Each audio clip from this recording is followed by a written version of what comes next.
Hi, I just wanted to say something real quick. I am at the post office here at Camp Walker in Daegu, South Korea, and I picked up something from Amazon today. I've been waiting on it to come, and it is this. Ready? Ta-da! What does this say? It says, the practice of English language learning. Wait, hold on. Not learning. I know English. So the practice of English language teaching, 5th edition with DVD. Why do I have this book? Okay, so I just wanted to talk about what am I doing these days. I kind of alluded to it before, but I just wanted to share. Sometimes following God is taking small steps in a direction. You don't know how it's going to turn out. Sometimes you can see where it might be going, and sometimes not. It's like in a totally different direction. But let me tell you, a part of what happened when my family and I went to Cambodia in last month. Well, actually over Christmas and New Year's, and then we came back, at the beginning of 2020. So a part of what happened was some doors were closed and then some doors were opened. I've been in Korea for a year and a half now, and a lot of people come here and they teach English, and I had zero interest at all in teaching English. But now my eyes are opened. And why? Well, when we were in Cambodia, one of the places that we stayed was a place where a guy who's Cambodian wanted to give back to his people, and so he opened up a school. He thought that education is the key. That's his perspective, and so he thought that the way to help his fellow country and the people all around him, the kids who don't have a lot of opportunities, at least where he's from. He thought if they learned English, then it can open up doors and opportunities for their future and for their family. And so I was able to be there, and my whole family was able to see what he was doing and how many kids and thereby families he was supporting by just offering English classes on a consistent basis. He runs 3 different classes at 3 different levels there for all kids of all ages, some of whom the kids don't go to school. School's not mandatory there, so they're not able to go to school for some reason, and so that is their school. And so I just saw an opportunity where, I know English and just sharing what little I have, like just the fact of the language that I grew up speaking, reading, and writing, like that, just the language itself, I can share that with someone else and it can help them. And so when I got back, through other conversations that was had, I thought, let me look into teaching English. And so this book is a required textbook for my TEFL class that's going to be starting in a week.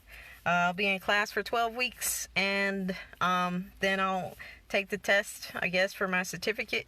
And then that, along with my degree that I already have, I should be good to go. So I thought, why not get trained in this? I have no idea if I'm gonna, be good at it. I think I will like it, because just doing it out of the blue over there was like, wow, it's a joy that was like, wow, I'm just off the cuff sharing, helping them with the textbook that they had, and you could see the light in the eyes of some of the children. Obviously, they've practiced and studied at home because they want to get better. And then you got some of them that are like, whatever, it's just school. I guess that's worldwide.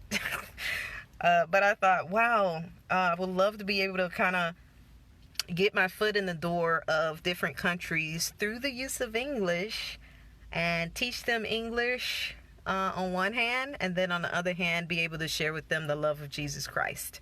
So this, I think, may be a way to get my foot into the door, especially as Daniel looks at retirement in a couple of years. And maybe our next thing might be to move to a country where teaching English could be viewed as a great thing.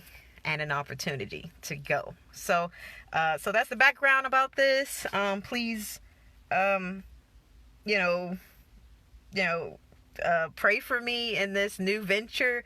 I have no idea if it's gonna go anywhere. I think so, because I've always had a heart for people that are kind of like outsiders, or people who maybe don't have the same starting point that I have, and I just want to be of help in any kind of way. So really, I have a heart for sharing the love of Jesus, and like helping people in their daily lives get to know him. And if this is one way to do it, then I'm gonna do it. So that's what I'm doing, and it starts on the 11th.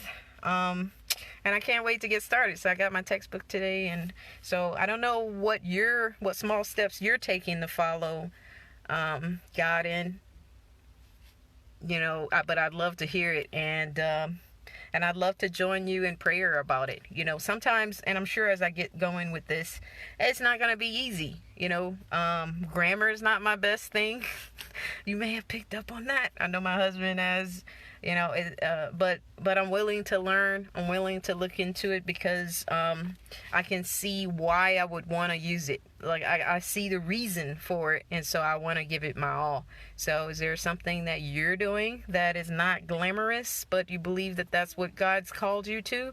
Then, let me know. I'd love to support you in prayer about it, especially as God puts you on my heart and mind to pray for you.